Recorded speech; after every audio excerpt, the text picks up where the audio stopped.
বাংলাদেশ কি ধীরে ধীরে ইউক্রেনের পথে হাঁটছে? আমরা জানি 1 দশক আগেও ইউক্রেন ছিল ইউরোপের একটি শান্তিপ্রিয়, অর্থনৈতিক সমৃদ্ধশালী দেশ। কিন্তু আমেরিকার খপ্পরে পড়ে উন্নত দেশ ইউক্রেন আজ ধ্বংসস্তূপে পরিণত হয়েছে।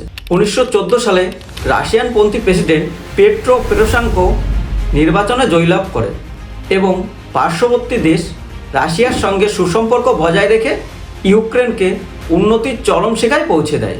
তারপর কি হলো?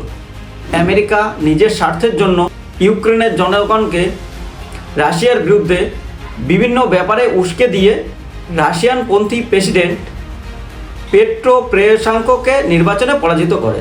আমেরিকাপন্থী ইহুদি ধর্মাবলম্বী ভ্লাদিমির জেলেনস্কিকে রাষ্ট্রপতির পদে নিযুক্ত করেন। আর তখন থেকেই শুরু হয় রাশিয়ার বিরুদ্ধে অপ্রীতিকর কার্যকলাপ সহ বিভিন্ন উস্কানিমূলক কথাবার্তা। এমনকি রাশিয়াকে অপমান করে জেলেনস্কি বেশ কিছু মুভি রিলিজ করে। ঠিক তখন জেলেনস্কি আমেরিকা সহ ন্যাটোর কাছ থেকে সামরিক অস্ত্র ক্রয় করতে শুরু করে। এমনকি আমেরিকা ঘোষণা করে যে ইউক্রেনে আঘাত করা মানে সমগ্র ইউরোপে আঘাত করার সমান।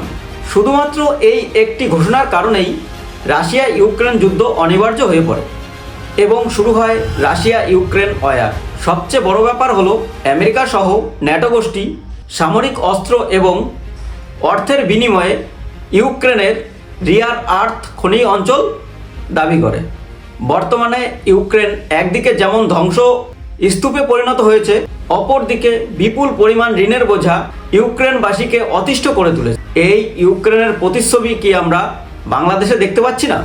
প্রথমে ভারতপন্থী হাসিনা সরকারের পতন ঘটিয়ে আমেরিকার সমর্থনে থাকা ডক্টর ইউনূসকে ক্ষমতায় বসানো, বিভিন্ন সময় বাংলাদেশের জনগণকে ভারতের বিরুদ্ধে উস্কে দিয়ে চরম বিশৃঙ্খলা সৃষ্টি করে ভারত বাংলাদেশের জনগণের মধ্যে একটা বিরূপ মনোভাব তৈরি করেছে। আমরা দেখেছি ইউক্রেনে যেমন উদীয়মান জননেতা রাশিয়ার বিরুদ্ধে উগ্র বিদ্বেষমূলক কথাবার্তার মাধ্যমে রাশিয়ানদের অপমান করেছে, ঠিক তেমনি আমরা দেখতে পেয়েছি বাংলাদেশের কিছু উদীয়মান জনপ্রতিনিধির মধ্যে একই মনোভাব। আমরা যদি প্র্যাকটিক্যালি দেখি, এই উগ্র উক্তির কোনো ভ্যালু নেই, বরং এই বিবৃতিগুলো দু দেশের জনগণকে উত্তপ্ত করে তুলেছে। আমরা জানি রাশিয়া ইউক্রেনের মধ্যে সামরিক দিক দিয়ে আকাশ পাতাল তফাৎ রয়েছে।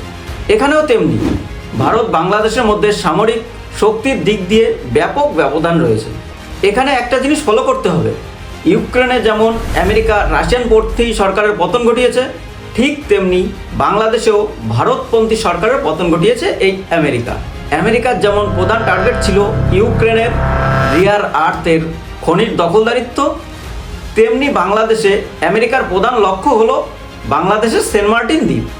আমেরিকা যেমন ইউক্রেনকে যুদ্ধের ফাঁদে ফেলে অস্ত্র বিক্রি করে প্রচুর অর্থের মুনাফা করেছে, তেমনি ভারতের সঙ্গে যদি বাংলাদেশের যুদ্ধ বাঁধাতে পারে তাহলে বাংলাদেশেও বিপুল পরিমাণ অস্ত্র বিক্রি করতে পারবে। এদিকে বাংলাদেশ ও সামরিক শক্তি বাড়ানোর জন্য 14টি ইউরোফাইটার টাইফুন কেনার জন্য ইতালির সঙ্গে চুক্তি করেছে। আবার চীনের কাছ থেকে 20টি J-10CE ফাইটার জেট কেনার জন্য $2.2 বিলিয়ন চুক্তি করেছে। এমনকি পাকিস্তান থেকেও অস্ত্র কেনার গোপন চুক্তির কথা জানা গিয়েছে।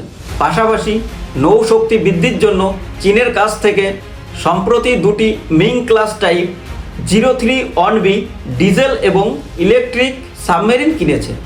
এই সামরিক শক্তি বৃদ্ধি করতে বাংলাদেশের অস্থায়ী সরকারের প্রধান ডক্টর ইউনূস IMF এর কাছ থেকে 2025 সালে জুন মাসের পর থেকে $5.5 বিলিয়ন ঋণ নিয়েছে।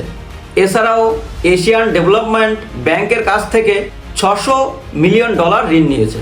ঠিক রাশিয়া ইউক্রেন যুদ্ধের আগে ইউক্রেন যেমনটা করেছিল, বাংলাদেশও ঠিক তেমনটাই করছে। ইউক্রেন যেমন যুদ্ধের আগে রাশিয়া ইউক্রেন যুদ্ধের ভয়াবহতা বুঝতে পারেনি, বাংলাদেশেরও তেমনি একই অবস্থা। বাংলাদেশ এই ক্ষুদ্র সামরিক শক্তি নিয়ে যদি ভারতের বিরুদ্ধে যুদ্ধে জড়ায় তাহলে বাংলাদেশের অবস্থা ইউক্রেনের থেকেও খারাপ হবে।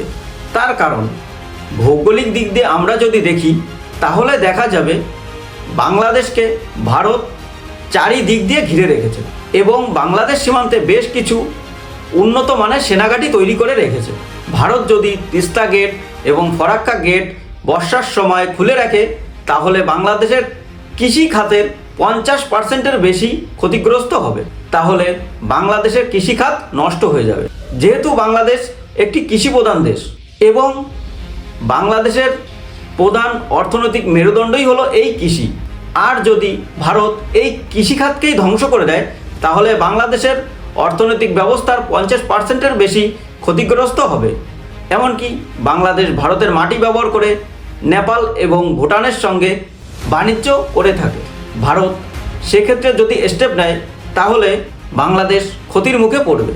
আবার বাংলাদেশের বিমান লাইনগুলি ভারতের উপর দিয়ে, ভারত যদি এই বিমান লাইনগুলি বন্ধ করে দেয় তাহলে পুরোপুরি বাংলাদেশের অর্থনীতি ধ্বংস হয়ে যাবে।